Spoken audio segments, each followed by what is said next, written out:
Hirohiko Araki, the man behind the series we all know and love, Jojo's Bizarre Adventure. But what did he do before the series that brought him to fame? With the beginning of 2017, the 30th anniversary of Jojo, I thought I would go back and go over each of Araki's works before Jojo. Hello everyone, this is the RPG Monger, and today I'll focus on Baoh, a manga that Araki wrote in 1984 and ran until 1985, and it even got its own 48-minute OVA in 1989. Now the reason I chose Baoh as the first manga to cover in this little series of mine is because out of all of his previous works, it seemed to have gotten the most exposure with its OVA and even a DLC in Jojo's Bizarre Adventure All-Star Battle. Now the story of Baoh isn't exactly complicated, though it does work. Our main character, Ikuro Hashizawa, is a 17-year-old who was used for an experiment after he was in a fatal car crash. That experiment turns him into a Baoh by placing a parasitic worm inside of his brain. This worm was created by an organization called Doris, and it grants its host a wide array of bizarre powers ranging from body armor to acid that can dissolve anything. So then as Doris was transporting Ikuro, a psychic girl named Sumire, who they were also transporting, was attempting to escape the organization's train and happened to accidentally release Ikuro from his watery containment. Then, after the two escape, they have to face the organization as they do everything in their power to bring them back. It seems that even before Jojo, Araki was developing his story writing style of enemies being sent after the protagonists by a larger force. Though, instead of being a vampire, ghost dad, mob boss, priest, or president, this time it was just an evil organization.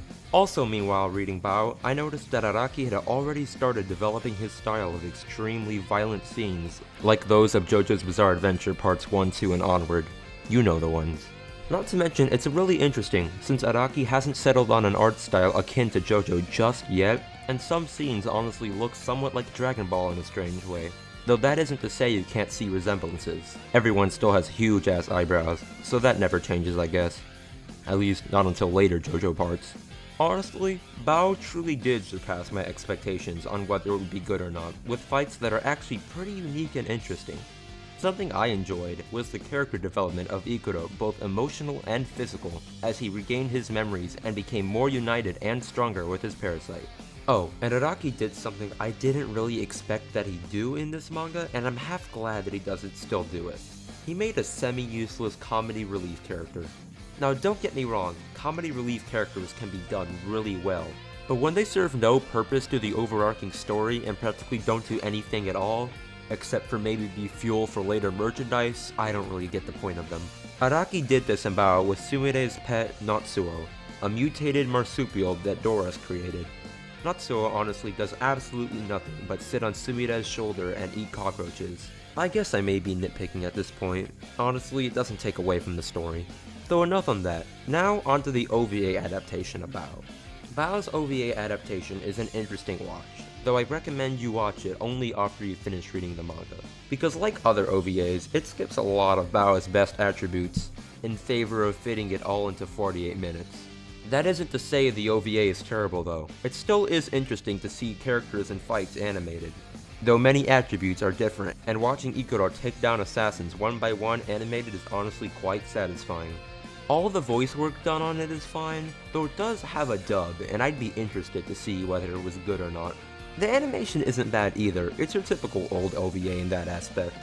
One huge benefit of reading the Baoh manga first, instead of the OVA, is with the manga, the story runs a bit smoother and many things get explained, where in the OVA, many things go without any explanation and the story is a bit rushed. Baoh, while not perfect, is a quite interesting experience and worth the read and watch. And remember, without Baoh, we may have never gotten the amount of quality we got with Jojo, or ever even have gotten Jojo at all. Now if you've been watching my channel for a while now, you may have noticed I changed the color of my channel and videos.